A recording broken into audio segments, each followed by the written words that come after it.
So, welcome everybody to the fourth rollout, and we are going over Unit 4 tonight. We've got two rollouts left after this one. We've got March 6th and April 17th. By the time we've concluded these three, you'll have gone through the Reform era tonight, and we'll go through the lead up to the Civil War next time, as well as part of the Civil War unit.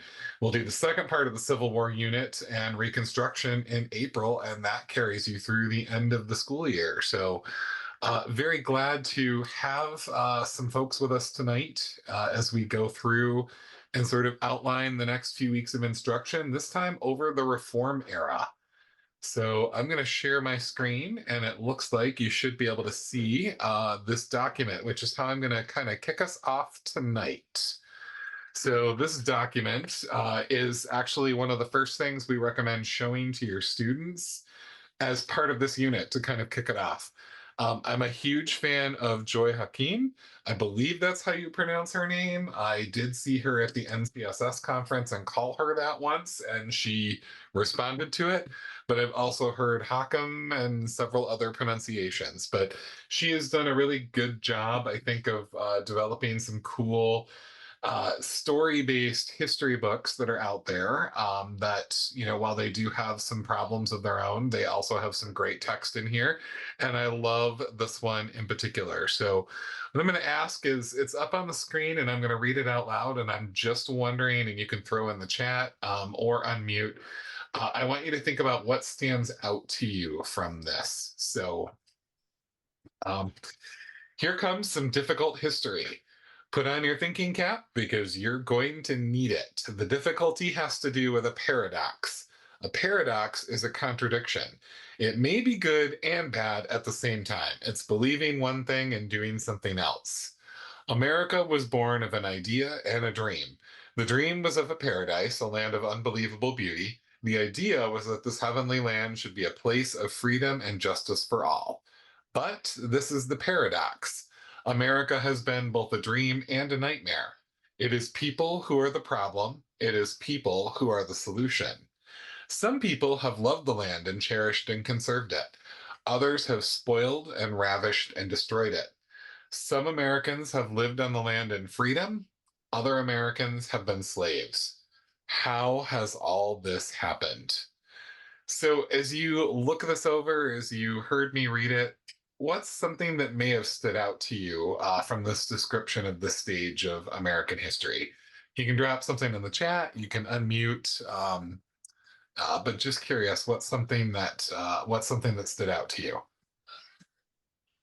I like that to start this off, the whole unit, talking about contradictions, because we're constantly talking about equality and individuality, and it comes up so many times in previous units, and now we're going to talk about all those who specifically are not getting the individual treatment and the equality. Thank you so much for bringing that up, Susan. I like that part of it too. First up, anytime you can teach a cool vocab word like paradox, in line with the text is good, because that is a word that I think they may use throughout their life. But with this unit being about the reformers, we really start to shine a light on some of the things that may have needed changing before these reformers sprang into action. And so again, kicking it off with this reading is a nice way to sort of stage for kids that, yep, we do live in a pretty cool country, but there were some periods, and maybe even today as well, but there are some periods that we do need to examine with that critical lens, because some of the things that took place during it weren't right. So thank you for that. I guess the thing I keep thinking about is that, like, here it is, like, they were striving for some people to have equal access to things, but there was still some group that was usually left out, because there was always that main majority. They always kept thinking of, like, the white Anglo-Saxon Protestant, somebody who had an English background, rather than the other people that were coming in, or the people that were suppressed by the dominating culture. So yeah, we push for reform, but reform for who? Absolutely, and that's a great point to make as well. I think that it's always we have things like Black History Month. We have, we take time out to try to celebrate folks, in specific months, but we don't have enough months in the year to sometimes hit all of the people that need to be hit. And I was in a classroom today doing some observations, and he was talking a little bit about how we treated like the Irish and the Chinese, and there were kids in the class that had no clue that some of the kids were like, "Well, I'm Irish." And they had a really cool, they had really interesting conversation as they talked about some of the ways that they were discriminated against. But then we also have this larger than life piece with slavery and African Americans, and we really start to paint that picture in this chapter, or in this unit. So, thank you both of you for lifting some of those things up. I really appreciate it. Um, and I'll tell you guys the same thing I told the fifth grade teachers last night. All of these tabs are things that I'm going to go through tonight, and every time I close a tab, we get a little bit closer to 6:30 in the end time. I'm not the Michigan Department of Ed. I sometimes get on a Zoom call with them, and they have so many tabs that I get. I get anxious looking at them. I'm like, can I close 6 of those for you, please? But so we're going to move into now this idea that's coming out of the overview presentation. Can a few people change society? So our compelling question for this unit is all about people and people making a difference. Can a few people change society? I think that we as adults instantly recognize that, yes, for better or worse, sometimes change can be brought about by a small contingent of people working tirelessly on a goal. And we've seen this throughout history. We've seen it in the modern age that we're currently living in. And for middle school students studying US history, we need them to walk away realizing that the only thing standing in their way, if they see a change that they want to make, maybe they themselves. Kids can make a change. Adults can make a change. All it takes is a desire to do something. And it's also a great SEL connection to this question, which is why I love it. It's one of the many hats that I wear at the ISD that I work for, is also K-12 social emotional learning. And so anytime I have the opportunity to highlight some of those practices, I like to do that as well. And this is a great, compelling question to study that through that lens. So you guys will begin with your students with this unit by doing the same thing that I just asked you to do here. You'll display the history's paradox, and you'll ask them to note what stands out to them, and you'll have a little discussion with them about, what their major takeaway from it is. And I just went ahead too far, but with this being the reform era unit, be upfront from the beginning that students are going to do a lot of reading in this unit, and it'll be focused around famous people who made a difference. So while there is a lot of reading in this unit, I've got several new strategies that I'll sort of outline tonight, and some of them are also located in line in the lessons themselves.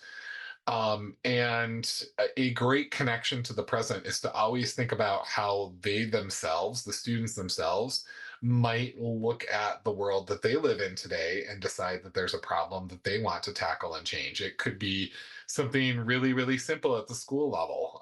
It could be something at home. It could be something in their community, or it could be something statewide.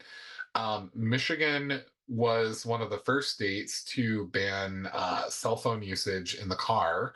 And that the new laws have been introduced since then. But that law actually started, the law that first outlawed, like distracted driving, actually stemmed out of a Project Citizen project from a group of students in the Grand Rapids area who had lost one of their own due to a distracted driver.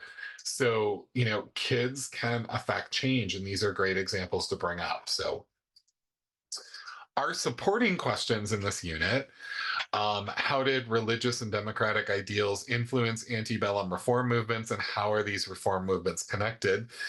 That's going to get into some of the motivations behind some of the people that we're going to be learning about, and some of the reform movements that we're going to be learning about. Then we'll dig into the reform movements themselves. In what ways did the various reform movements reflect political, economic, and social concerns? And then we'll close with, how did the abolitionist movement in particular contribute to growing sectionalism in the United States? So, whenever Phil and I work together, Phil has all these great activities, and I'm always looking at what's the story and what's the progression of the story. So, like with the fifth grade teachers that we had last night, how I told them that, their French and Indian War unit that I rolled out is actually just the first steps towards the Revolutionary War and the road to revolution. This unit is the next steps towards the Civil War and the lead up to that. And this last question, which we center lesson 3 around, is truly the one that's going to set the stage for where we go next. So, as far as why all this was happening, there's lots of reasons that change took off in this historical era. There was a renewal in religion and religious practices in the late 1790s and early 1800s, and religion was a definite motivator for many to consider changes. Religious revivals traveled across the country. Americans got swept up in these revivals, sometimes literally, sometimes figuratively, but many of these led to change across the nation as it grew and expanded. So we get to what reforms. Specifically, we're going to dial into these. We're going to talk in this unit about temperance. We're going to talk about education. We're going to talk about caring for the needy. We're going to talk about abolitionism, and we're going to talk about women's rights. And all of these things are big buckets that, over the course of 30 years of U.S. history, a lot of change ended up sweeping through. So.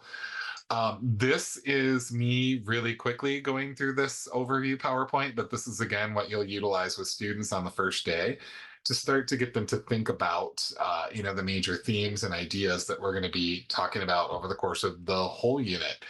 And you'll close this with an opportunity for them to write. It could be an exit ticket, depending on how long you stay in here introducing some of these topics, or it could just be a quick transition from one thing to the next. But basically, I want them to think about, what organizations are trying to help improve life today. And I might actually expand that. Instead of organizations, I might say organizations or people, because I think of people like Greta, who, are traveling the world trying to get people to talk more about climate change and get real about that. She's a real person and she's out there doing it right now. So I'd be interested in hearing what kids think, are some things that are out there being improved, even or that need improvement as well, today. So ending with that student journal prompt really starts to hopefully focus kids in this idea that I too can help impact some change. So um, just as a quick overview here, lesson 1 is really going to focus on, introducing the unit and building up this idea of reforms. We talk more about religion here. I'm going to do some stuff with the family temperance pledge in just a minute. And then lesson 2 is where we get into some of the other reforms, including education, a little bit on the abolition movement, the women's rights movement, etc. And we've got a whole slew of stuff. I'm going to introduce a reading strategy tonight called Traits, which is another one that you might be able to use to help kids move through some of the text that they're going to encounter in this unit. And then the third one is where we start to bring it all home, and we talk more specifically about the abolitionist movement. And that is the bulk of what lesson 3 is over. So if you're looking for stuff on the Underground Railroad, if you're looking for stuff on the abolitionists, that's going to live here in lesson 3.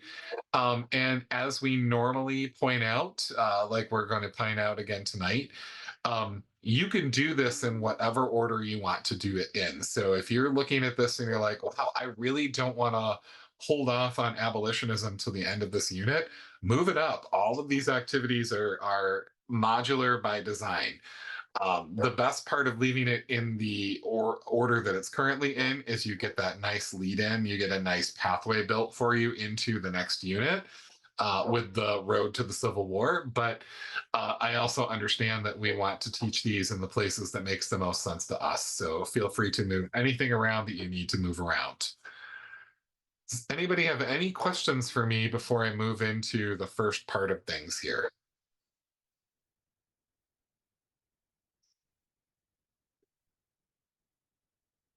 Well, hearing none, I'm going to let Rachel in, and we're going to do our first dive into the temperance movement here. Now, anytime you come across something in Giants that has a brown background like this one, um, please let me know because it means it is on the old server over at Ottawa ISD, and it means I have not updated and ported it over to the new server yet, which means it's something that could disappear inexplicably if I don't, if I'm not careful enough to get it up there. So when I was scouting for this, I recognized, oh shoot, I'm still linking to the Family Temperance Pledge over on the old page, and if I can ever get 15 free minutes of my office this week or next, I will update it and move it over to the new place. But just know anything that comes in with this brown background is coming from the old site, which is still up, even though it isn't supposed to be anymore. So just know that if it goes down and if you come across anything that I missed, please let me know. But this is an interactive version of a actual temperance pledge that some people signed. And I say interactive, it's not as cool as some of Phil's maps, but it is hard to read. And I did make it so that you can click on the sides and it will bring up text that might be a little more easily read for students. So going over this, what I like about it though is the kinds of conversations that you can have. So the first activity that I'm highlighting tonight is this Family Temperance Pledge. Without clicking on anything, like I said before, it's kind of hard to see and hard to read, but by clicking on it, you can bring up the text on the side, which makes it a little bit easier. So let's take a moment here and talk this out. Without seeing anything else, with me taking this part away, what's something you notice about the Temperance Pledge here? Anything that stands out from what you can read or see?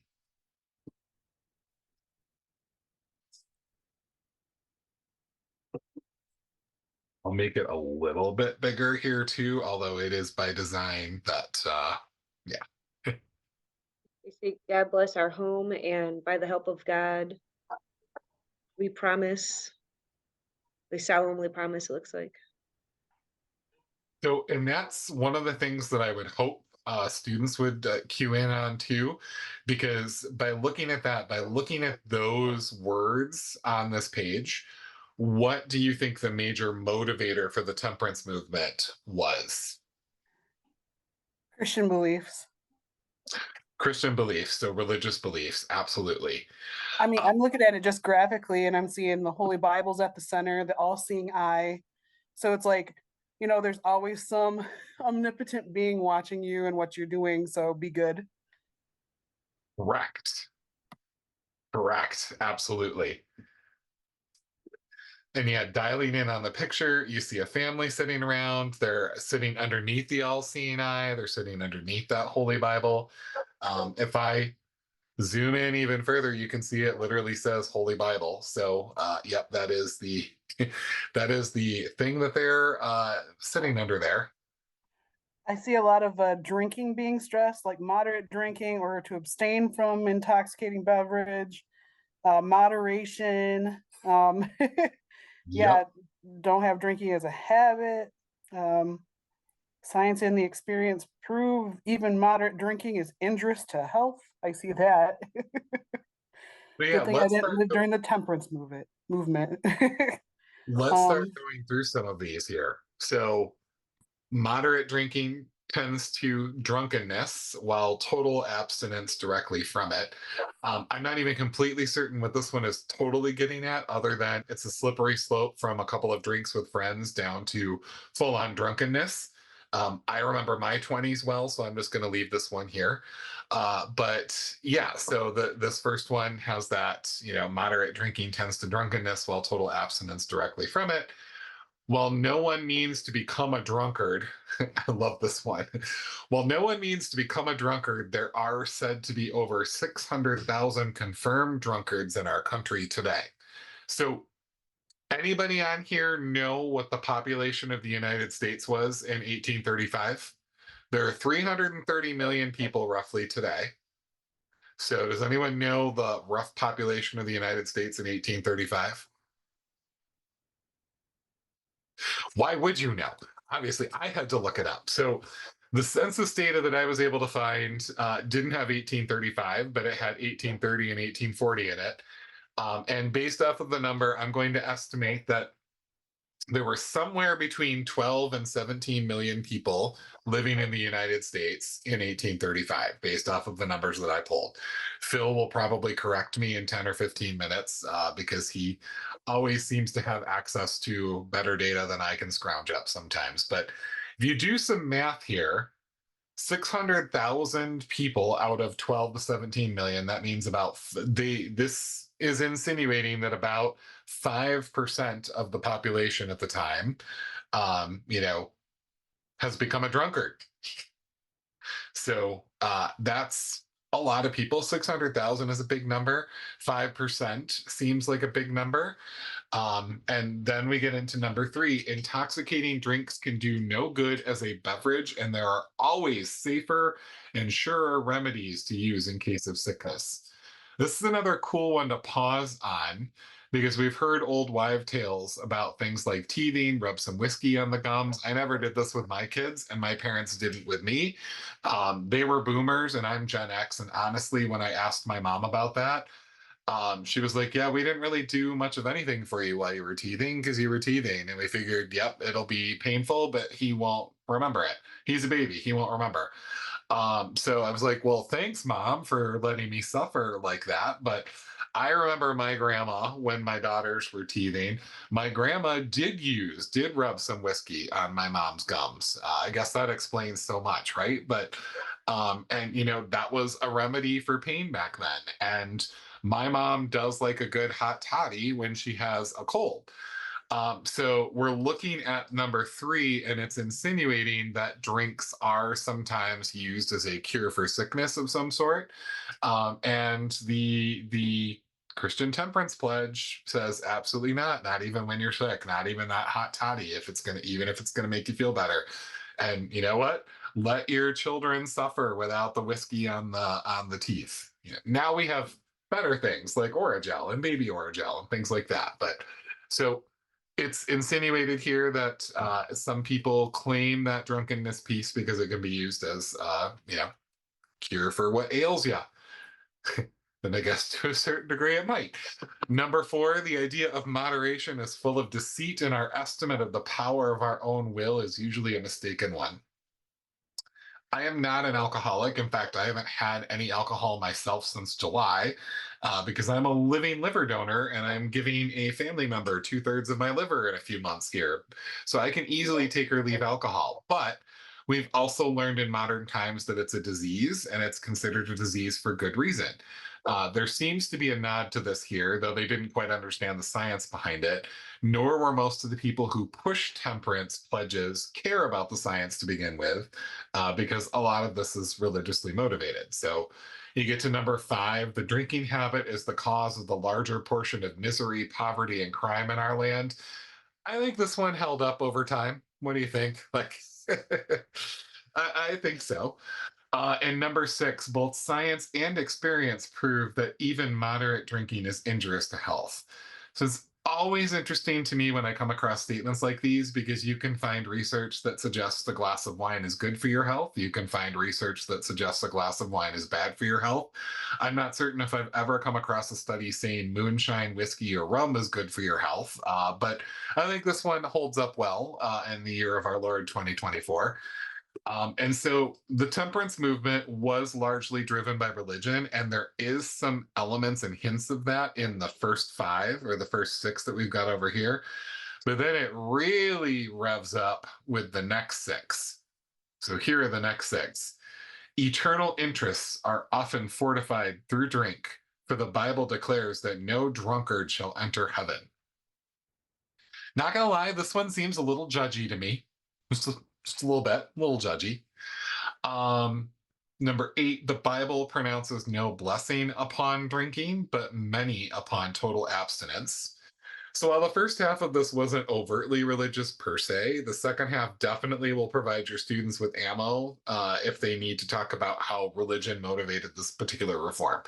And I'm not bringing this up in a bad way. I think we can all agree that drinking is not necessarily a thing that we should all engage in to the extremes. And there are some people that can't even do it, socially or in small amounts for good reason.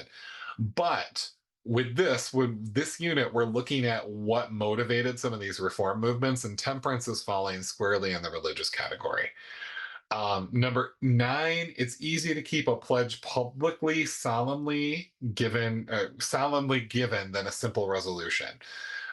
So what I like about this one is it's really it's saying, hey, yep, cool, thanks for offering me this drink, but I signed a temperance pledge, so I can't do it. There is some science to signing your name on the page, and for me, myself, and I am very type A, and if I say I'm going to do something, I'm going to do it. And if I say I'm not going to do something, I'm not going to do it. I'm stubborn like that. And if you tell me I can't do something, you better believe I'm going to move heaven and earth to try to do it. That also fits in with number 10. The pledge protects us from solicitations of friends and removes us from the temptations of the saloon. I have had to lose 50 pounds for this transplant. And I was told by the transplant team that most people say that they're going to lose the weight, but they don't lose the weight. Well, I promised someone my liver, so you better believe I have lost the weight this year. And it's, again, because I am that type A person. It would work for me to sign this pledge. If I sign this pledge, you better believe I'm not going to do it. However, not everyone is me. Not everyone is you. Not everyone signing your name to something means something to some people, and to others it may or may not. So I like this one here because you can pause and talk a little bit about, would signing your name to something, would signing your name to something like this give you pause from doing it? And if that's the case, then you follow up right after with, okay, I have this behavior pledge for all of you to sign right now for classroom behavior. So, right? Yeah, like weasel that one in there while you have this conversation. So, okay. Number 11, persons miscalculate their ability to drink in moderation and become slaves to the drinking habit before they are aware of it. I had no problems with this one. I'm 100%. I've been there. I know people who have been there. So 100% agree with this one. And then this last one, intemperance obstructs civilization, education, religion, and every useful reform. Also kind of judgy, but overall, kids are able to first take a look at this in its whole and see what they can notice, and then you go through kind of line by line like I did and say, what is this one saying? What does this one mean? Would something like this fly today? Why or why not? And have the conversation. And in this case, you're walking kids through the primary source document, and not necessarily turning them loose like you will with some of the other readings in this chapter. But it's a fun conversation. I had these conversations with my 8th graders when I was teaching. And the temperance pledge was something that we always spent way more time on than I thought we were going to need to, because the kids found it fascinating. They're like, so they would sign this pledge and it meant that they agreed with all these things? Yes, as a matter of fact, it did. And, then you have those conversations about, would you signing that sheet of paper give you pause or along those lines. So I would end with, how effective do you think this pledge system was? Do you think it was effective or not? If it was effective, why do you feel that it was? And if it wasn't, why do you feel it might not be? So I'm going to shut up because I accidentally cut Deborah off when I started going into this, because she was getting ahead of me too. So I'm going to stop, and I'm curious about your thoughts on that question. How effective do you think the pledge system was? And why do you feel that way? So what do you guys think?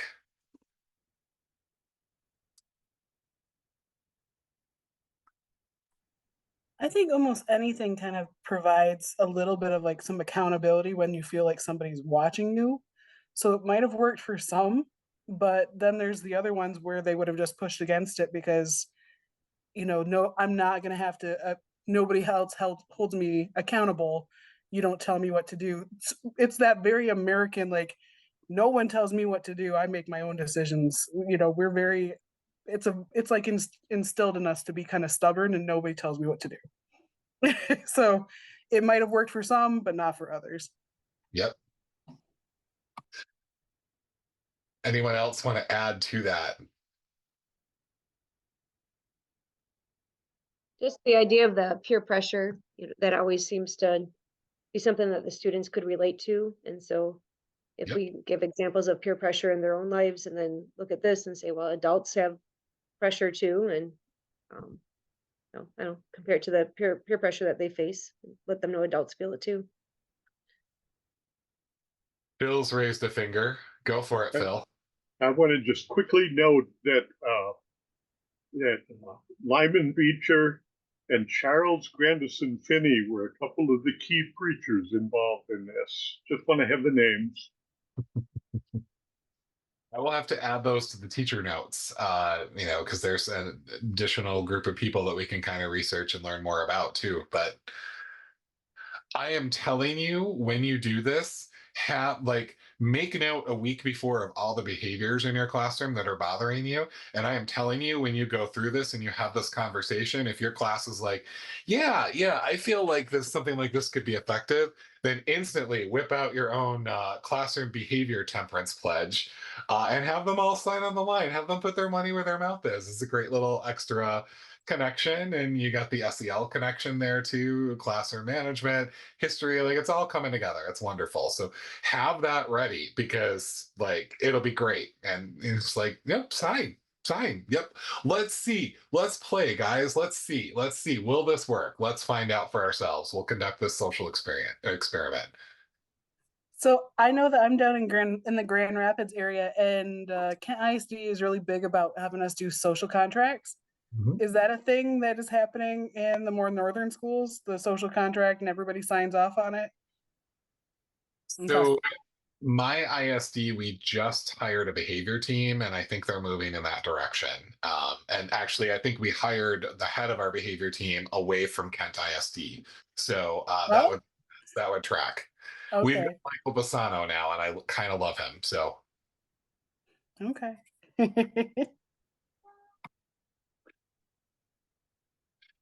all right. Well, for the next little bit, leading up, I believe, to break. Yep. For the next little bit, we're going to talk a little bit more about the American education system. And what I love to do with this is throw right out there, when you start this work with students, throw right out there, why do we have to go to school? That in and of itself is a compelling question. It's a compelling question that could, I believe there's been a couple of Michigan-based inquiries that have been developed that actually ask that question and trace through this. I should actually go back in and make sure and check and see, and if so, link it into the units is another nice additional bonus inquiry that you can do with your kids. But um, when we were updating the content expectations, one of our directives from the state was we could not do a whole scale change in content from grade level to grade level. We got these nebulous instructions like no more than 10%. And we'd ask questions like, okay, is that 10% per grade level? Is that 10% overall? Give us some guidance here. And MDE would get very, very quiet because they didn't want to push for clarification for good reason. And if any of you followed the saga of the new content expectations at all, you'll remember that we had a lot of outside interference and input throughout the whole process.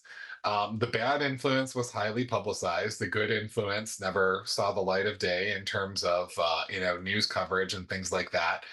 And it was super frustrating for someone working on the project like me, who there were 4 of us that were there on day 1 that were still there at the very end of the whole thing. Everyone else departed ways at some point. They either had their moment where they're like, I can't do this anymore, or they retired because they were like, I can't do this anymore. So there were only 4 of us that made it through the whole process. But all 4 of us agreed one of the most frustrating things in the world was opening up the paper and reading about things that weren't necessarily true. Um, Case in point, we had a draft that was criticized as being too liberal, so the conservatives jumped on. We didn't actually adopt many changes, but all of a sudden the next draft comes out and all the news coverage is about how the new standards are too conservative. Again, if you look at the 2 drafts, and I can share them with you because I have every single draft of the standards that we worked on through this whole process, you go line by line, word for word, and there wasn't much of a difference between these 2 documents. In some cases, some standards were proposed to be added, and in some cases, some standards were proposed to be removed. But somehow the addition or subtraction of some of those standards came across as either too liberal or too conservative. The final draft, and if you end up putting the 2007 standards next to the 2019 standards, you won't see noticeable differences in most grade levels, particularly 8th grade. So what did change, the standard on the American education system is a great example. I chaired the US history team that built the 5th, 8th, and high school US history standards with my good friend and colleague, Rebecca Bush.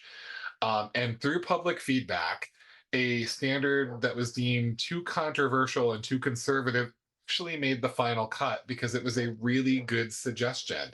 And it's here on this particular topic. The 2007 standard said, explain the development of the American education system. And there was one example given in the EGs, and that was Horace Mann's vision for free public education. That's great. There's nothing overtly wrong with this. Horace Mann was definitely a force in education in his time, or force for education in his time. But we had a senator, a state senator with no educational background, come in to fix the standards. And he offered up many different suggestions at many different grade levels. And he offered up the standard that we currently use. Explain the origins of the education system. Examples may include, but are not limited to, the contributions of Benjamin Franklin, Benjamin Rush, Noah Webster, and Horace Mann. This is a much better standard. I don't think he intended to make it a better standard, but he made it a better standard. And it was a no brainer for me to tell the team, you know what? I like this standard. I like the revisions to it. Let's adopt this standard. In this case, it's recognizing that the American education system has roots in many different philosophies, many different time periods, and it brings in other important figures who contributed to how it ended up developing. Better still, we're not mandating any one person in the standard like we did in the previous one. We are saying here are 4 people who impacted education in positive ways. And if you know of more that impacted education in positive ways, bring these folks into the conversation. So that means that because these people are listed in the exemplars, they're not going to be assessed directly without some sort of stimulus prompt. And you are free to add in some more of your own. So this became a much better standard, and it was a no-brainer for me to adopt it. So throw it out to kids. Why do we have school? Who do you think started it, and why? This would make a great warm-up prompt for kids one day. It goes back to the why do we have to go to school? And you as a history teacher are probably going to weave in some stuff that come well out of this era as well into this conversation.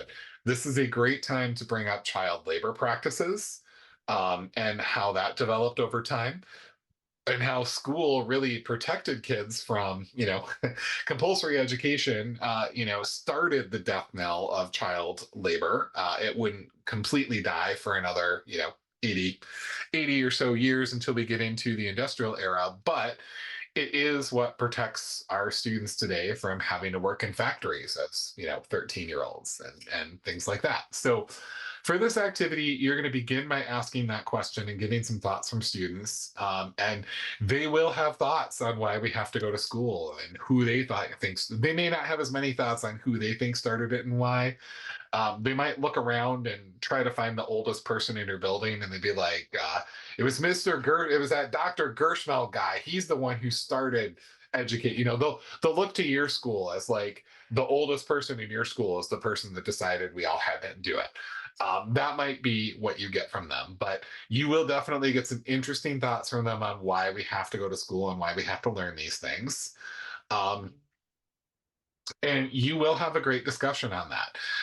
And again, feel free to go into some more modern examples too, like the use of child labor in the industrialization period. And quite frankly, some states are allowing it again. They're allowing children to work jobs that I'm not certain I would say, like, let's pass legislation allowing this to happen, but I don't live in those states. So, yeah, interesting. So the idea is that we have an opportunity to talk about the importance of school and how different historical figures envisioned what school and schooling could and should be. So after you've had that conversation, you're going to divide students up into 4 different groups. And each group is going to be responsible for reading a different section on the pre-Revolutionary War education and post-Revolutionary War education page that I've developed here. So what you're seeing on the screen is a little Google site. And again, it's not beautiful by any sense of the word. You can always tell the things that Dave Johnson builds for Giants versus the things that Dr. Gershmel builds from Giants, because I just know that many of you are going to make your own copies of some of this and present it the way that you want anyway. So I don't put a lot of time into the thought on how things look, whereas Phil's stuff is very nicely packaged. And like I hope to be Dr. Gershmel someday when I grow up, but for right now, this is how it comes. So you can feel free to make a copy of the Google site and send them off to your own version of it. That's totally fine. But each group is going to read the pre-Revolutionary War section and the post-Revolutionary War section. And then each of these groups is going to get one of these 4 people. You'll learn more about Benjamin Franklin. You'll learn more about Benjamin Rush. You'll learn more about Horace Mann, and you'll learn more about Daniel Webster. The goal will be each of these groups will read and discuss each person's contributions to the American education system and then report out to the class. There's a variety of ways you can do this. You can treat it like a jigsaw, where everyone becomes an expert on one and they get into those little mini expert groups. You could just say, group over here, this group of 6, you're tackling Noah Webster, and then break down your expectations. There's a little bit on Noah Webster here. You may need to go out and learn a little bit more about Noah Webster if there's not enough here, but I want you to think about how you're going to teach the class who Noah Webster is without just reading what's printed on the page here. The final task here is to, once everyone has presented theirs and you've had that follow-up discussion, the final task here, Franklin, Rush, Mann, and Webster all contributed to the system of education employed in America to this day. Some of their ideas were used and overturned, others exist to this day. Based off of your knowledge from this very brief overview of the American education system, explain how schools today still echo some of the ideals of these men.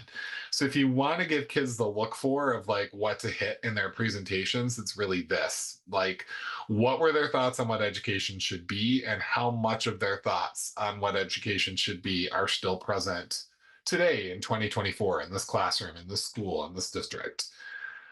You'll get some interesting thoughts from kids, but just giving them that idea of focus in on how schools today still echo some of their ideas gives them the thing to look for. It's sort of like in civics when we ask them to learn about all the philosophers that helped influence our form of government, and are any of their ideas and practices still in use today? It's like a slightly easier version of that for an 8th grader.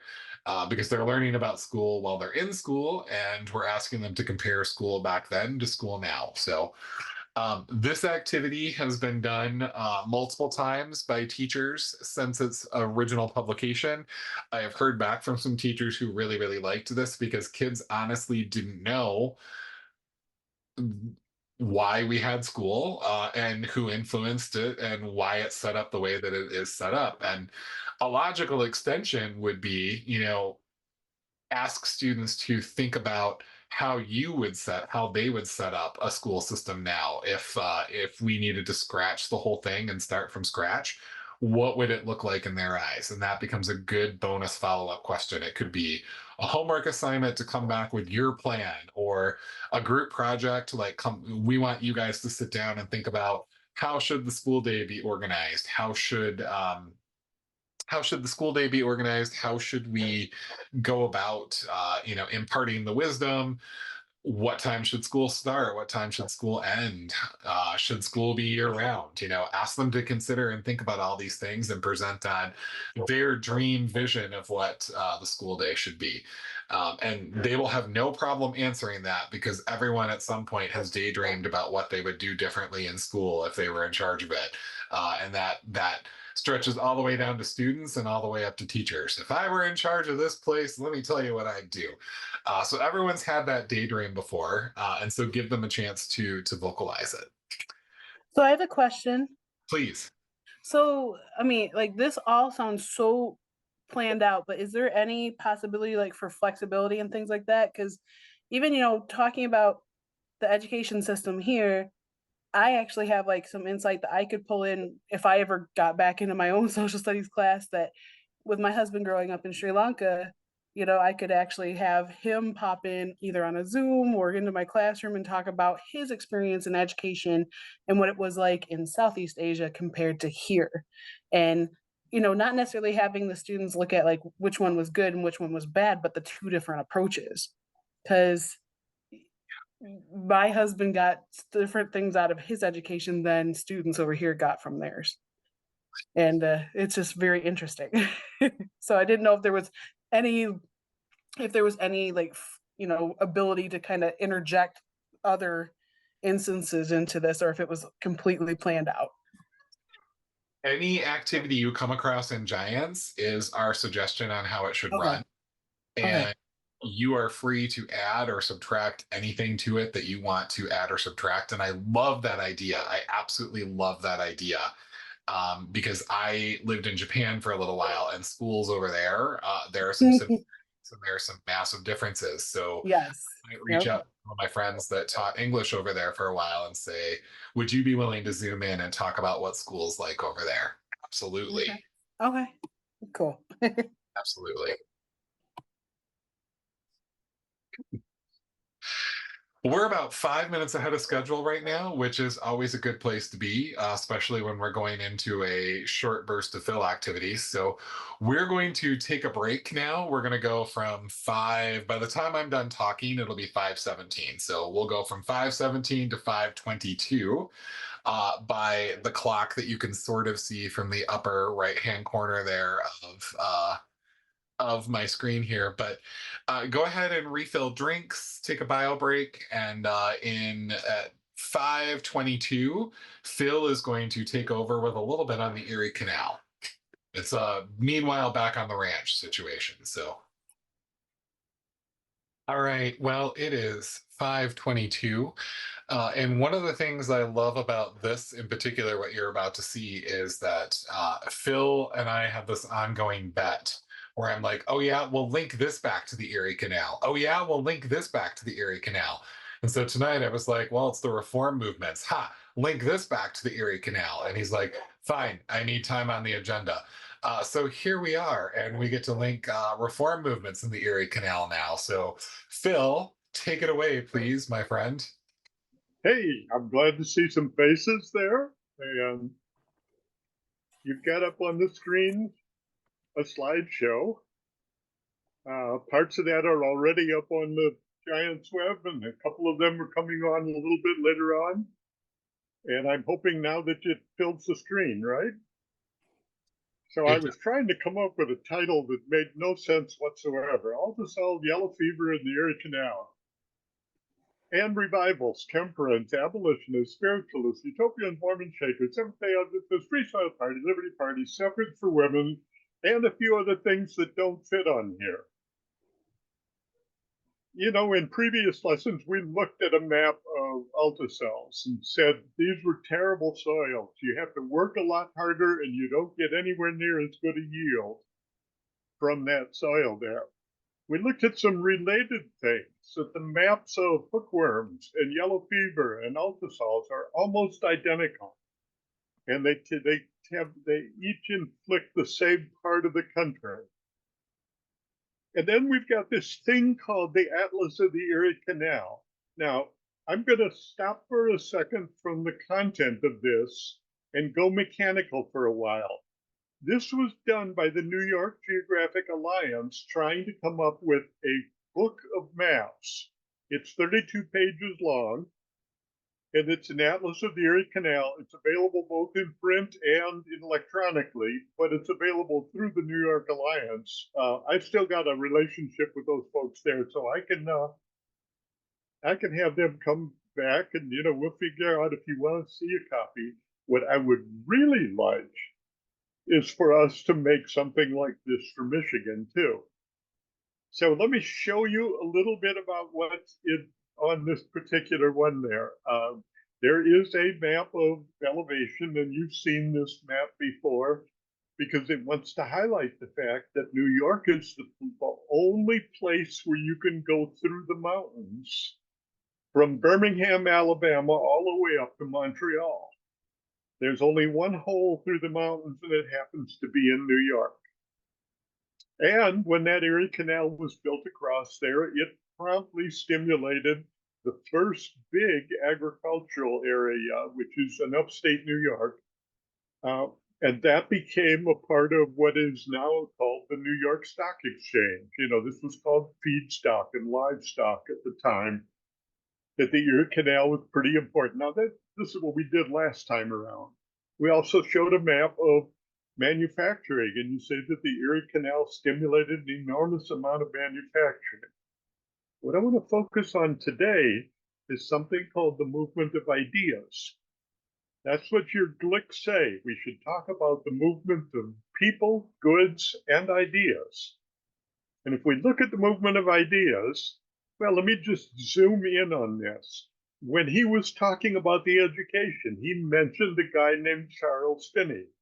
And Charles Finney ran revivals up and down the Erie Canal that push for temperance at the time was largely through what was going on up along the Erie Canal there.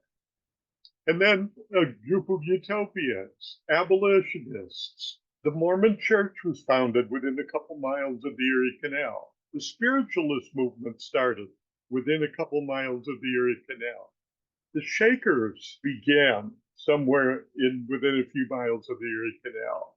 The Free Soil Party, the Liberty Party, the Seventh-day Adventist Church, and a lot of the early activities in the women's rights movement that Dave's going to talk about a little bit later on. You know, that's kind of an impressive collection right there. They were looking at a whole lot of the movements that occurred. So it wasn't just the movement of ideas along the canal. It was the creation of movements of ideas that then spread around the country. That brings me to the geography question of what were the conditions and connections that promoted growth in particular places. Now, what I'm going to show you now is a PowerPoint that we did in 5th grade. I'm hoping that they did it in 5th grade, but if they didn't, you might want to actually consider it. It talks a little bit about the typical map of the 13 colonies that were there. It helps to know where the mountains and the main rivers were, especially that one gap through the mountains that happened to be in New York. And about the time of the Revolution, the British colonies had 4 big cities, Boston, Charleston, Philadelphia, and New York. Now we're going to make a graph about this, And if you got the graph of it, how would you describe the trend of population of Boston? Yo, this is a math standard over here.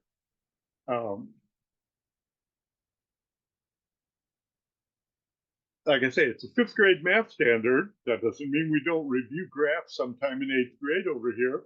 Ask them to actually describe that trend. I think a whole lot of the problem that we've got right now talking about inflation is that American people don't know how to read graphs. Yeah, they just don't, they can't look at a graph of inflation and make some sense out of it. So one way to describe what's happening with the population is Boston grew fairly steadily. It reached a population of about 200,000 before the Civil War.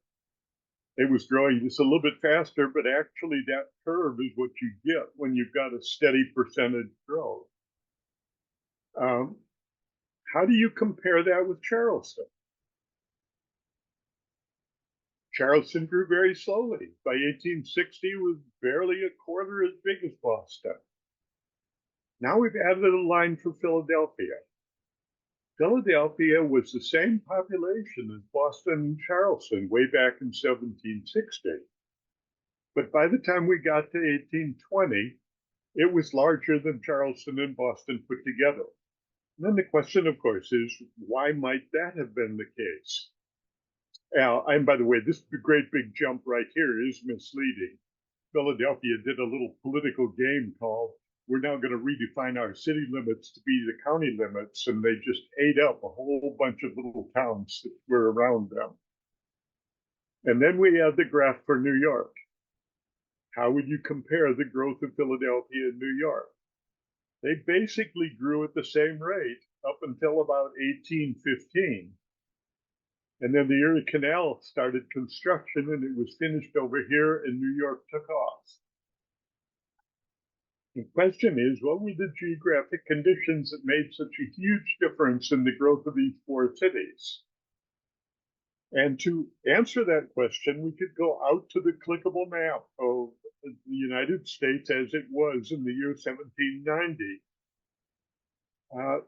Textbooks, especially textbooks that are printed, and so they're trying to save printing costs, have a way of showing a map like this, and nobody can remember that map. I mean, you could study that all day long, and you're just going to have trouble with it.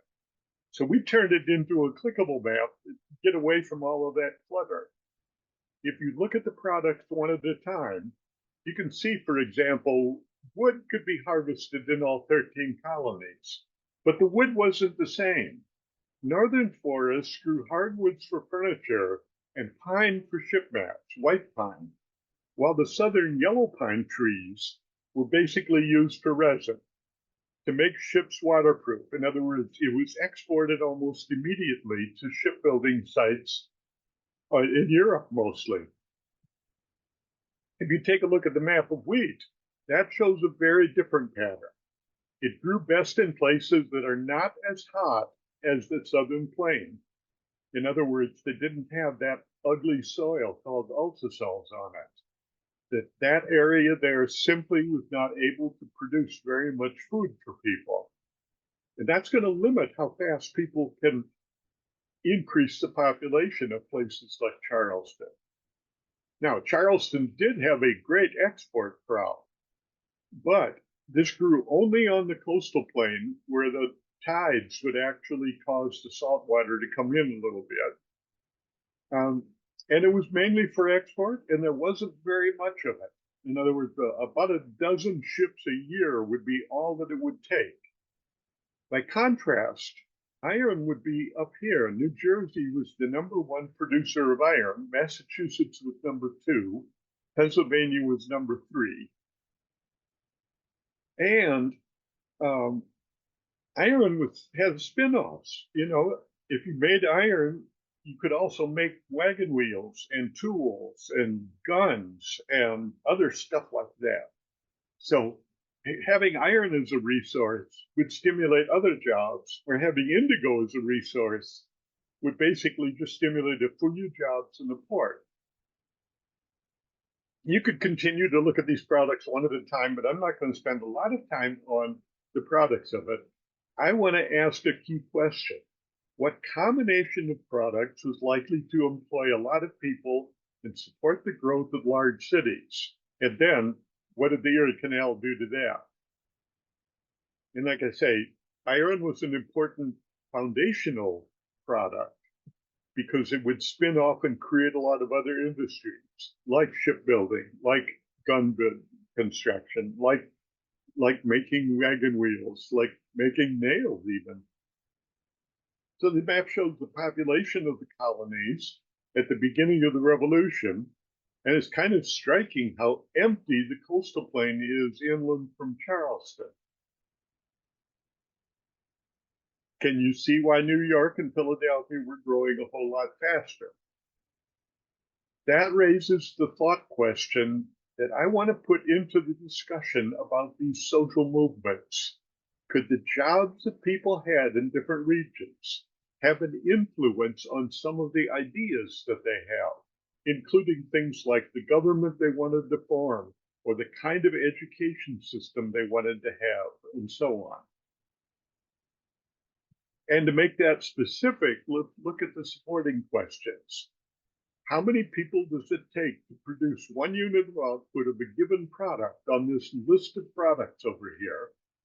And how many additional jobs are created by the production and sale of that product? These are just basic economic ideas, but they're still important today for responsible citizenship. And that puts me back on looking at the role of the Erie Canal in creating ideas. But I want to ask the question of what was the role of the Erie Canal in creating the conditions that allowed for the growth of those ideas? Because innovative ideas, whether they are economic inventions or whether they are ideas like temperance, like abolitionism, like women's rights, like a new religion, like the Mormons or the Seventh-day Adventists, these don't develop in a vacuum. Let me add a sentence to that. Brilliant people can, in theory, be born anywhere, you know. The amount of genius, the population is roughly the same percentage for all populations. But the key for whether that genius develops into an idea, I would suggest 1 E and 4 I's, that it's important to look at the environment in that place, the infrastructure, the institutions, the investment, and the immigration. And all of those turn out to be important. Environment, whether you've got, you know, a source of power, whether you've got a gap through the mountains, whether you've got the kind of climate that creates good food production or is more likely to grow yellow fever, whether you've got, anyway, you get the idea. Infrastructure, transportation, energy, security, education, all of that. Institutions, the laws that you have in place are important as part of that. You can have the best environment in the world, you can have terrific infrastructure, but if you have a repressive government, you're not going to have a lot of innovative ideas. Investment matters. People have to be willing to set aside some of today's income to invest in tomorrow. And every place that has been a seedbed of ideas like this has been a place of rapid population and growth, and a lot of that population growth took place by immigration. Now, in the 1790s, that was Philadelphia. Philadelphia was the place to be. You had the good cropland over in Lancaster County. You had the port and all of that kind of thing. And Philadelphia was the place to be in the 1790s. When the Erie Canal came along, like you found out last time, New York started to win and Philadelphia started to lose. If we fast forward that forward for a little while, when railroads came along, all of a sudden places like Chicago and Detroit became the right place to be And lots of immigrants came. In the case of Chicago and Detroit, it would be a lot of people from Poland. And we go back. Well, let me save that idea for a second. A lot of people from Eastern Europe came into Chicago and Detroit. Then you add one more. Fast forward another 50 years, and the action really was happening on the West Coast, places like San Francisco, Hollywood, Los Angeles, airplane manufacturing, Seattle. And you move up to today, and you ask, where are the places where things are growing today? I'm going to suggest Austin, Texas as being one possibility there. But I'm going to head this off because that's really a high school question. I just want to back up and say a transportation revolution created part of the environment for a number of different waves of innovation in this country. One centered on Philadelphia and Boston, the next one on New York City, the third one on Chicago, Detroit, Cleveland, places like that, the fourth one on the West Coast, the fifth one now in places like Phoenix and Austin, Texas. Understanding that context and how it helps support innovation, I would suggest is the single most important task in social studies and in citizenship. And it's an extremely complicated question like that. The Erie Canal created the conditions. Then I would ask, almost every one of these is also based on slavery in some way. In the case of the Erie Canal, it wasn't black slavery, it was Irish slavery. And then when you moved out into the steel mills of Chicago and Detroit, it became people from Eastern Europe. When you went out to the West Coast, it was Chinese, it was immigrants from overseas. When you're now down in Austin, Texas, a lot of that is based on Hispanic illegal immigrants. So there's an ugly side of this too. But I don't want to spend a whole lot of time on the nuances because I really want kids to spend the rest of their lives on that question. That in order to understand why and how a place is going to grow and innovate, we need to understand that context. And the context will change every time you make a new invention, like a railroad or an Erie Canal or air conditioning. And whenever you come up with a new invention, you're going to change that context. And the worst possible answer in my book as a geographer is to make America great again by doing what we used to do 50 years ago. We need to be looking forward to how are the conditions changing to support innovation now. And I think we can learn some of that by looking at the Erie Canal and how it stimulated this wide range of movements like that, from the Mormon Church to the temperance movement to women's rights. And with that, I end that PowerPoint there. Dave said, can you figure out how to make the Erie Canal fit here? And I suggest that maybe I have. I believe it was more of a challenge, Phil. I was like, I challenge you to figure this out. And if I've learned anything over the years, it's do not challenge Phil Gershmel because he will do it. He will absolutely do it. So, but yeah, the only problem, Dave, is the chronology of it. That I did that 20 years ago when we were doing the Atlas and the Erie Canal and the New York Geographic Alliance. Well, you've met me before. You know, if you want to build a atlas for Michigan, you know the person to ask. I mean, we collaborate every summer, sir. So yeah. Well, and let's just ask a couple of these people. If any of these teachers would like to be in on this project, by all means, send one of the two of us an email about that because we've got some money to support. A couple of weeks of work in the summer or whatever. Oh. I don't know Deborah well, but in hearing some of her insights tonight, I feel like she might be a good person to tap. And I do know Susan well, and I know Susan would be a great person to tap. So, and Rachel, I don't know at all, but I'm sure if she's interested, she'll wave here too. So, yeah. I'm sorry, I missed what you guys were saying. I paused for a second to talk to my daughter, and then I came back and you said my name, so I don't know what you were talking about. Oh, Phil is dreaming up a new project, and we're trying to recruit teachers into it.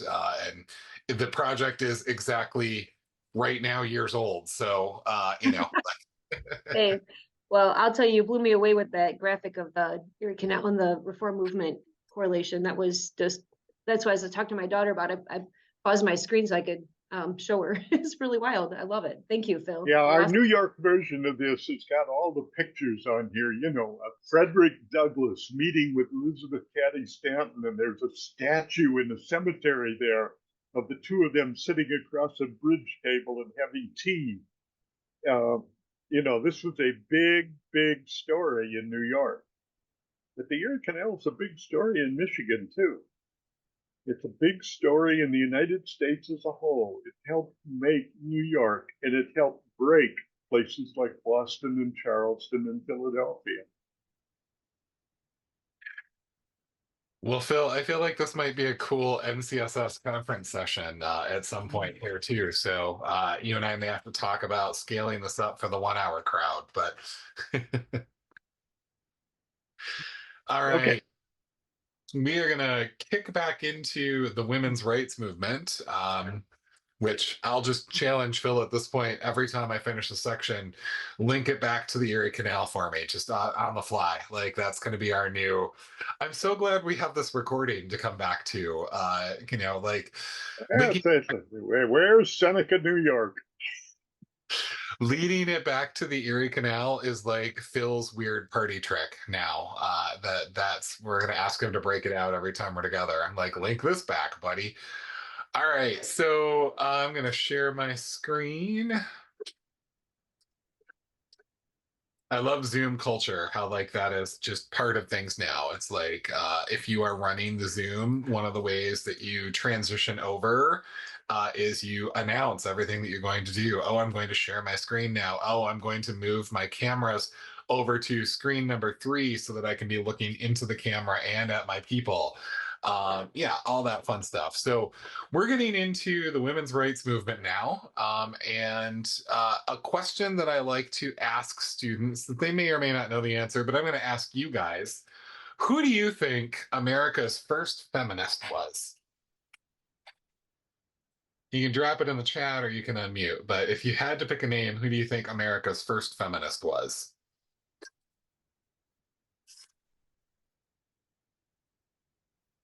I suppose if I'm going to say drop it in the chat, I suppose I should actually open up my chat so I can see what's put in there, right? Abigail Adams. It's funny that you mentioned Abigail Adams. There's lots of right answers. You might have gone, look at that. It's literally the next slide there, Susan.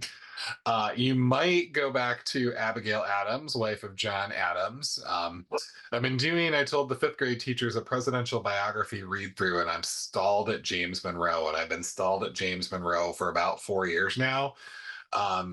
As uninteresting as he is, I'm also staring at a biography of Millard Fillmore over here that is just going to be super riveting, I'm sure. But we have Abigail Adams is far more interesting than her husband sometimes, at least the way David McCullough's biography on John Adams portrayed him.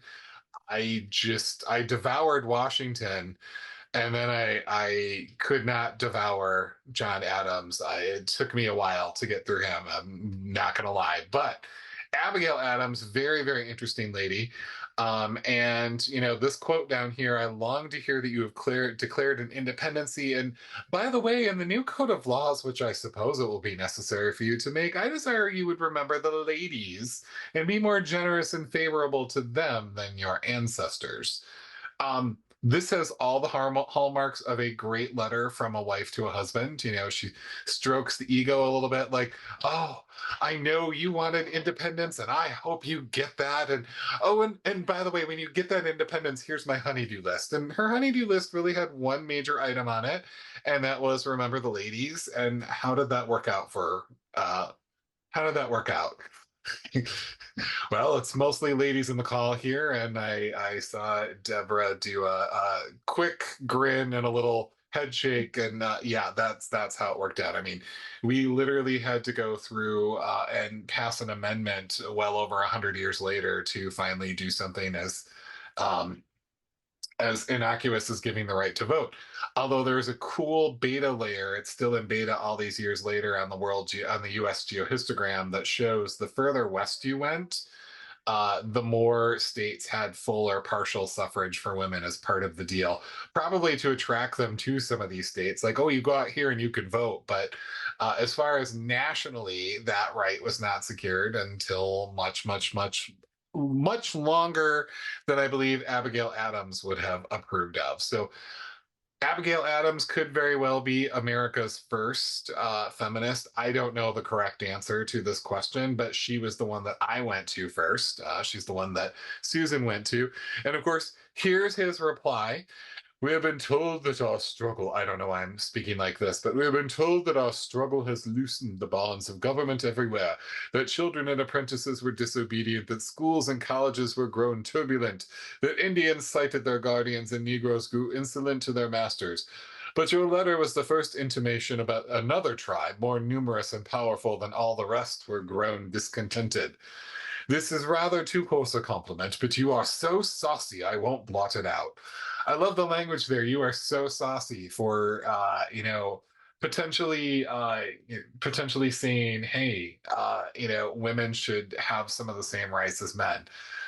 Very saucy. I actually need to say that to my wife later. Oh, you are so saucy, thinking that I'm going to use my day off this later on this week to clean the house. Actually, I probably will because I'm a neat freak, but I'm just gonna.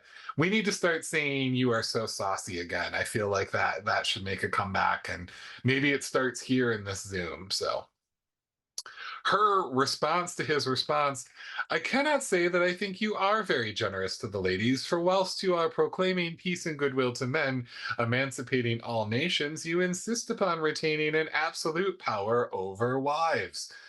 If you wanted to make the case that Abigail Adams is the first feminist, you have all the ammunition you need by studying her letters. So, what does this exchange indicate about the differences between men and women in the Revolutionary era? Hopefully, your kids are going to pick up on some of the highlights there. Women did not have the same rights as men.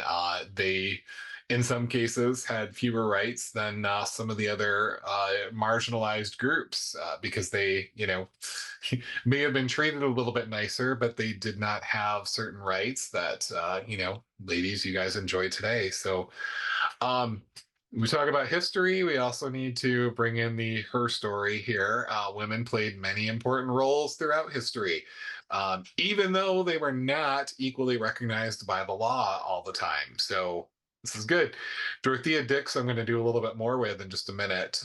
But, she was teaching Sunday school in jail and discovered women in jail, locked in cold, filthy rooms just because they were mentally ill.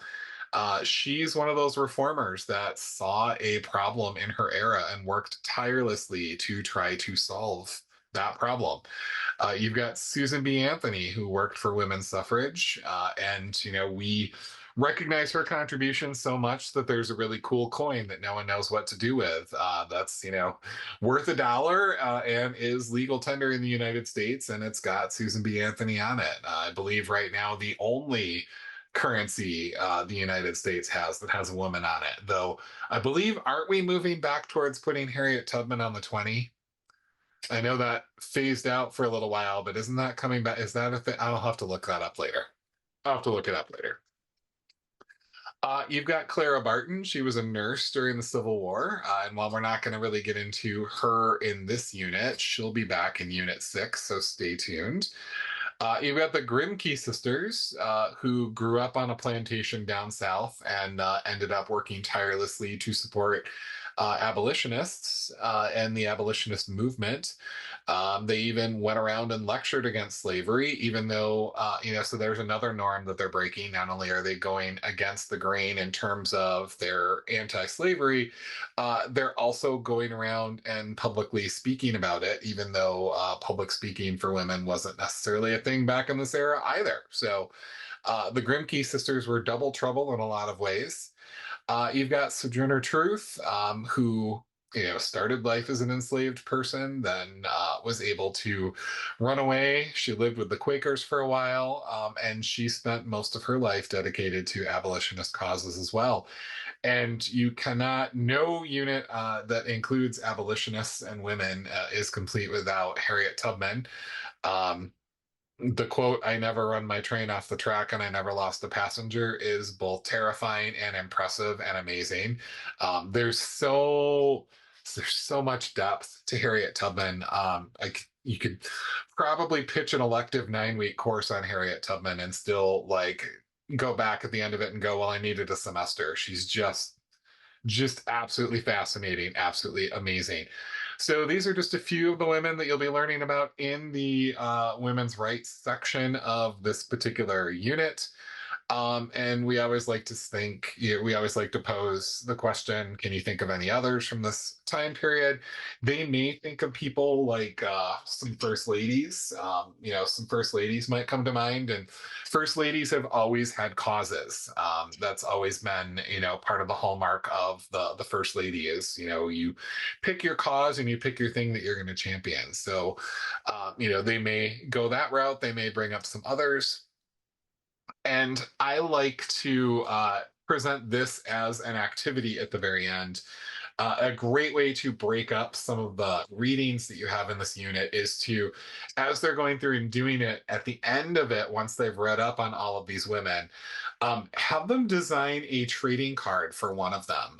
This could be a good homework assignment. It could be a good in-class project over a couple of days. This is the time of year, and Phil brought it up last night, and I'll bring it up tonight.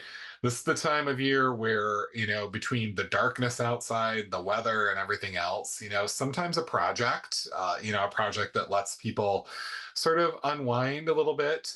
Creating a trading card is fairly low stakes. I mean, they have to do it, but they can do it in a variety of ways. They can do it digitally. You can hand them a 3x5 card and have them actually go through it in that route. But really, it's a good exercise on summarization as well, because you've learned all these things about these people. How would you sum them up if you had to sum them up on something the size of a 3x5 card? So I like doing a trading card activity, and I hope that you guys consider using that as a somewhat assessment of that chunk of the unit, because it's it's fun, and we can all use fun at this time of year, but there's also the educational purpose behind it of which of these women inspired you enough that you wanted to create this trading card and why. So love the trading card activities. So consider doing something like this when you are going through Giants yourself. Yeah, and if you look at this, you can see I'm rapidly running out of tabs, which you know what that is going to mean here, but I still have a couple left, and I wanted to show you guys the trait summary. So I believe it was last time I did a talk to the text, and I modeled the talk to the text and showcased that as a strategy that you can use. And if any of you do double duty and do multiple grade levels and do the OER project, they have this thing called 3 close reads when you go through and do a reading. And I would steal that as another way. The big thing is we want to teach kids multiple ways to go through and sort of attack reading, in the hopes that the more ways they learn, 1 or 2 might resonate with them, and that becomes their way that they read growing up. Or when they're grown-ups. So, talk to the text was very metacognitive. It was very much paying attention to your thinking while you're reading. And that's how, adults know. You get to the end of a page and you go, oh, I was making my shopping list. I didn't actually read this. I should go back and do that now. Kids will recognize, oh, shoot, I was thinking about what I'm going to do this weekend. and then they'll just move on to the next paragraph. They won't go back. So talk to the text is a great metacognitive strategy to get them aware of that and start thinking about it. Traits is just a down and dirty, I want to read for information and I want to read to understand. So you can break out a traits for some of these as well.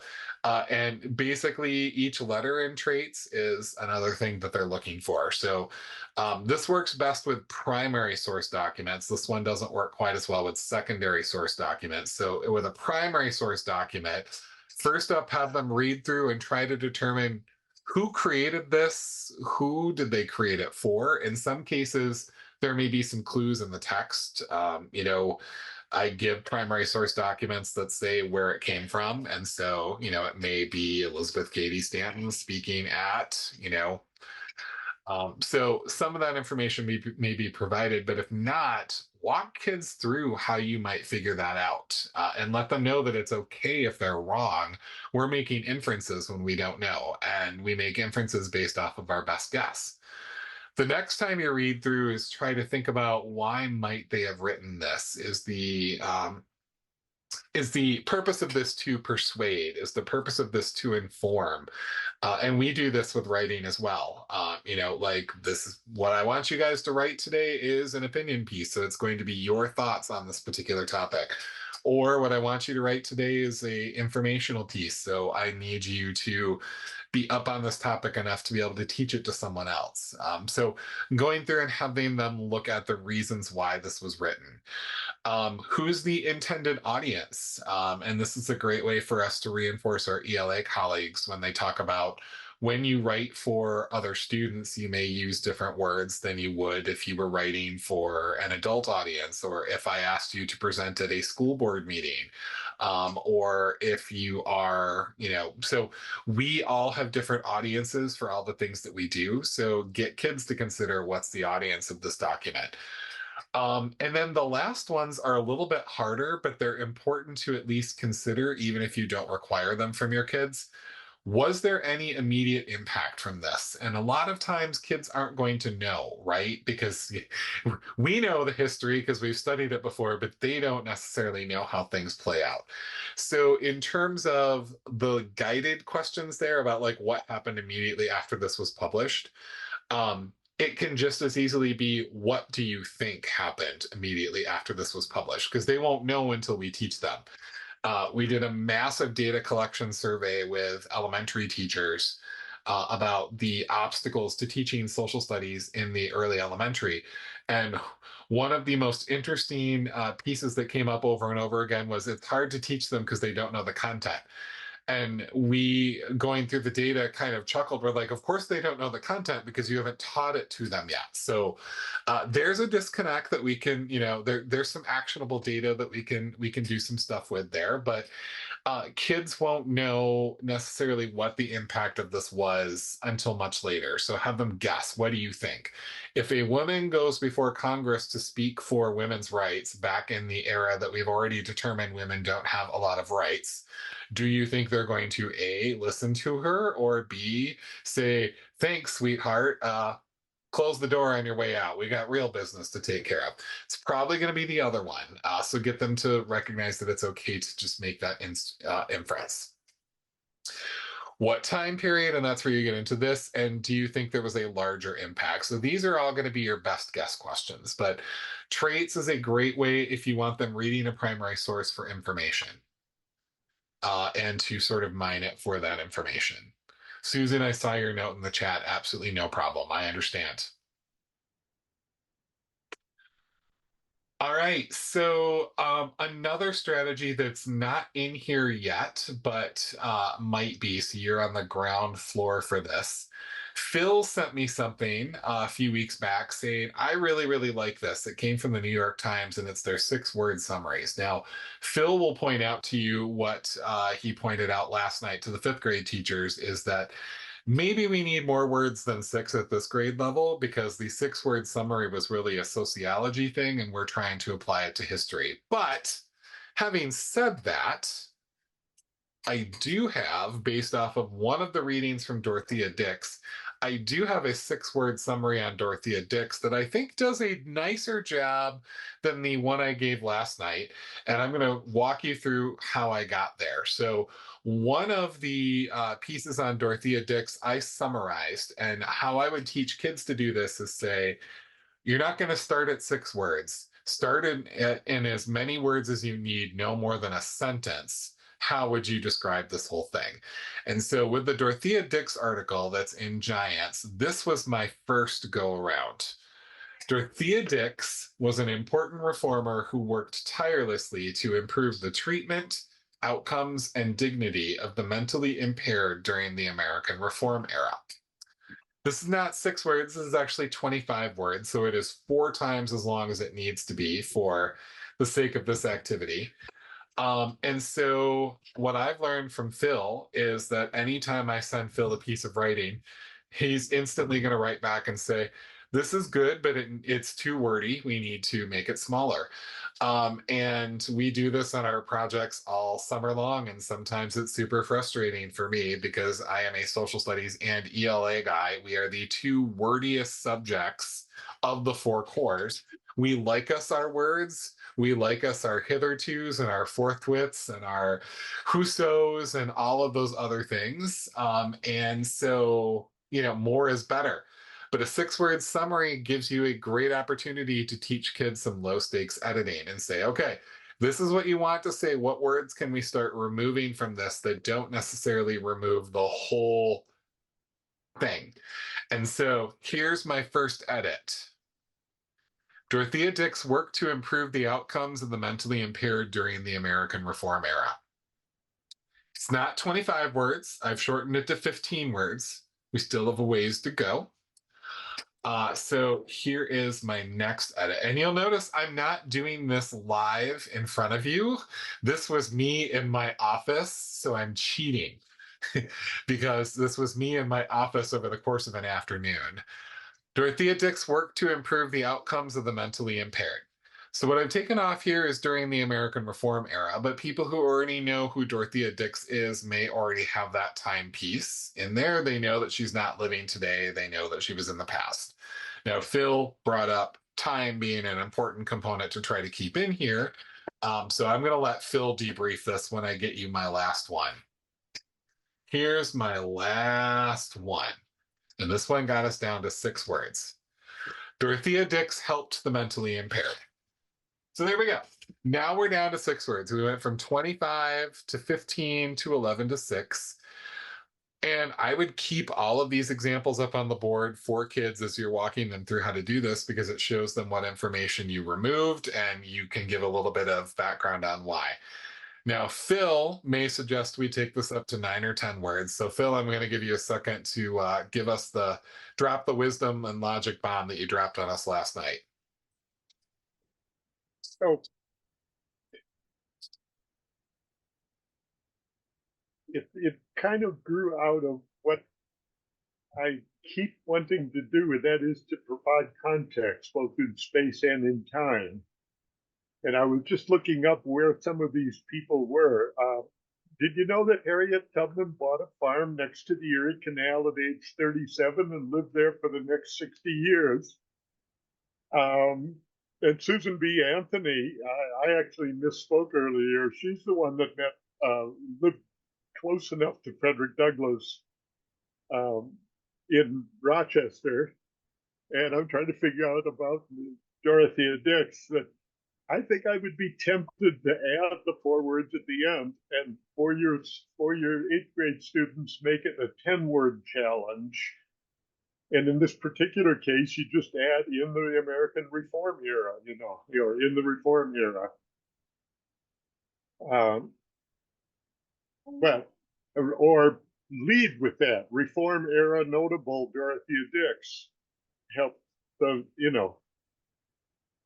that idea, but that you place the individual's biography into a time context, and if necessary, a space context. And so I was just going to go out to Wikipedia and find out, what year in Canal City did Dorothea Dix live there? I told you this is this weird party trick that he can now do, and I kind of love it. So, all right. Oh, go for it. Did you Okay. did you find one, Phil? No, no, I'm listening. Go ahead. All right. Well, I will, before we fully break for the evening, I will circle back to you one more time for that last piece, just to make sure. So, all right. So the last little bit here is on the abolitionist movement, and this is the heart of Unit 3, and it really kicks off with this, which is the overview presentation that I'll kind of walk you through here before we finish up. Partway through this presentation, we also link out to a website called Pathways to Freedom, and it's published by Maryland. And the page that we link out to will flat out say this doesn't work anymore because it was programmed in the old language of the web, and meaning Flash, and they don't have the resources to update it. But the site itself is still up and is a really, really, really good way for students to explore the Underground Railroad a little bit. So really, while this is a short presentation, I would see this taking 2 class periods because you're going to introduce that Pathways to Freedom place and then give them some time to kind of explore and talk about what they've learned as well. But this is what will kick it off, and then you'll see the activities in the lesson. But um, spoiler alert, we're headed towards another major war. We seem to bookend our US history classes here in Michigan with the Great Wars, which, big wars are big turning points in history. So this is definitely, I can definitely see why we do that. 1861 is when the Civil War truly is officially beginning here. You'll be learning more about this in Unit 6. But here we're going to talk about the abolitionist movement. And the reason I bring the Civil War up is because there will be an activity in Unit 6. I like to definitively put the states' rights versus slavery as the cause for the Civil War debate to rest. Because there's going to be an activity in Unit 6 where we actually have students go out and read all of the states that seceded secession documents, and every single one of them lists slavery as the reason why they are seceding from the Union, therefore causing the Civil War to begin. Most of them, it is overtly pointed out. The rest of them, they are pretty thick lines that were pretty thin lines that we're reading between to get there. So the reason why I tie those two things together is because I do like, whenever possible, to point out that that whole states' rights to do what? States' rights to do what? And it's right there in the secession documents. But now, if that's where we're going, let's go all the way back in time to our nation's founding. And take a look at this quote from Jefferson. As it is, we have the wolf by the ear, and we can neither hold him nor safely let him go.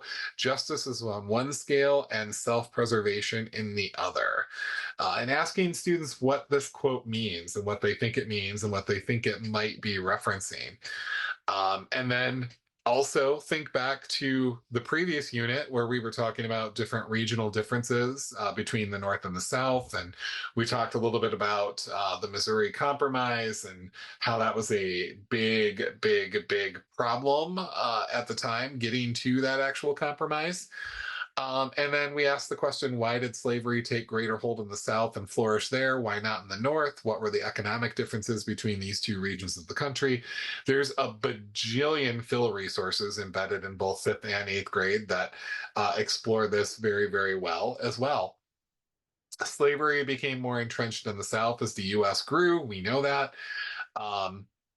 You had people arguing that it was a necessary evil and that slaves actually benefited from their place in life at some point. I believe we actually had the same argument get paraded out again just a couple of months ago by a presidential contender.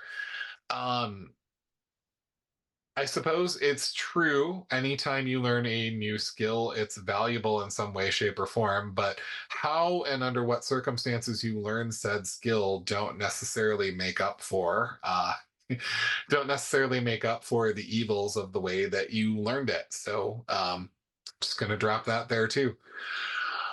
So basically, the institution of slavery, slaves worked from sunup to sundown. They were not paid for this. It's right there in the name. Conditions were different from place to place, and absolutely, there were some plantations that treated their human labor a little bit better than others. It did not change the fact that these people were slaves, and they were not doing this because they woke up one day and said, "You know what I want to do? I want to work the plantation from sundown, sun up to sundown." They were born into this life, and they had no choice or say over it. And while there were some overseers that were not, many overseers were cruel. And they were cruel by intention. They were cruel by design. Slaves had to be dehumanized for slavery as an institution to function. So, yeah, as far as what was life like for slaves, this would be a great opportunity to send kids out to pathways to sort of go through the site. The site does look very like mid aughts, mid 2000s, with the way that it's set up and all of that. And while the following the footstep piece doesn't work anymore because it was Flash, all the rest of the site does. And they can explore what the Underground Railroad was, and we can explore different slave story and why slaves wanted to flee the institution. So definitely, while I look for another thing like following the footsteps to add back to this lesson, the website itself is still very, very good, and I like it very much. Continuing on, it's also good to point out to students that just because you lived in the North did not make you an abolitionist. And there were people in the North who were for slavery, and there were people in the North who were against slavery.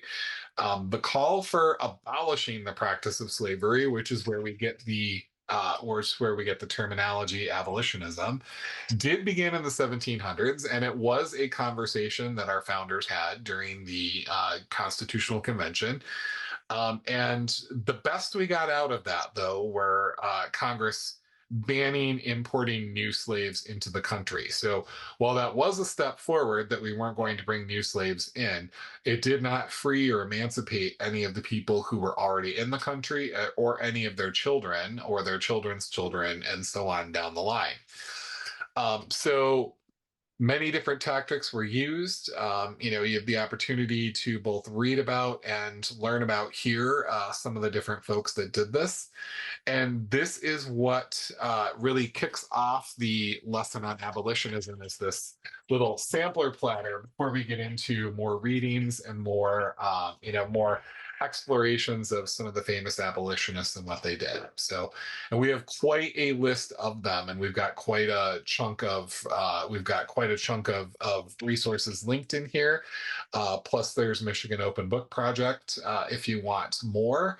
And then if you have a textbook and textbook resource kit from previous textbook adoption, they have more still. So we've provided a bunch. We've linked you out to more, and you probably have some great stuff to weave into these units as well.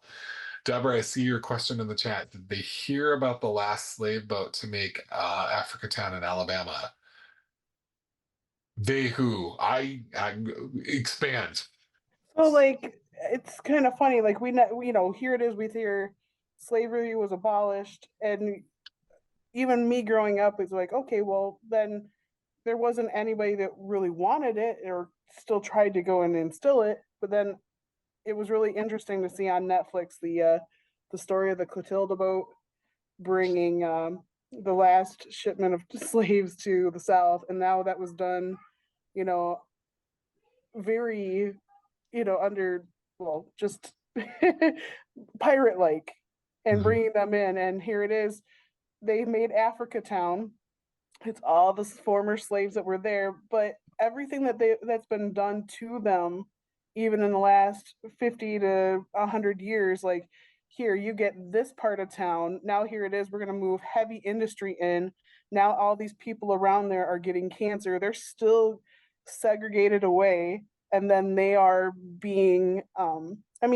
It's almost like they're the same family that brought the boat over is still trying to kill them off and segregate them. So I don't know. I think that would be, if I could ever get back into social studies class, I'd probably want to bring up that stuff too. because it's interesting. What's the name of that documentary on Netflix? Oh my gosh. I almost want to think it's like The Last Boat or something. I It- haven't seen it in a while, but it struck me. It was just amazing, that whole story. I And it will. was actually, And if you remember the name, please feel free to shoot me an email because I would love to see it. yes, I will. Cool.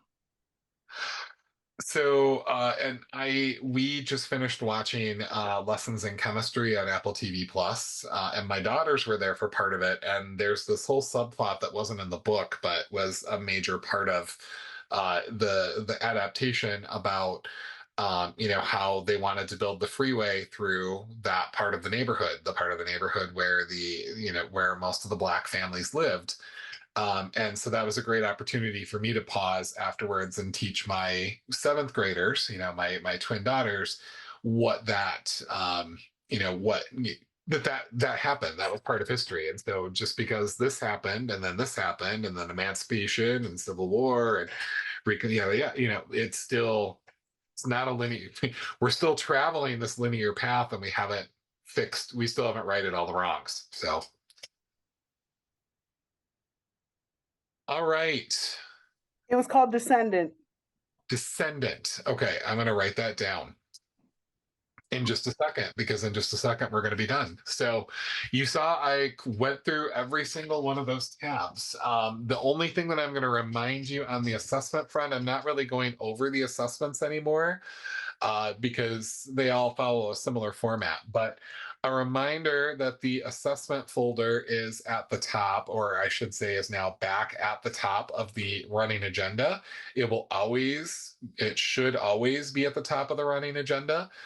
And basically, this gets you access to a folder that have our draft assessments. You're free to take these and use them as is. You're free to take them and tweak them. However you choose to utilize them is totally fine. And just a reminder that 3 years from now, when you no longer have access to this agenda and you're like, crap, where are those assessments? You can always email me and I will, I can share it with you. And your teacher colleagues, you can share this link with any teacher colleagues that you want. We just don't post it online because we didn't have time to write 75 versions of every unit assessment.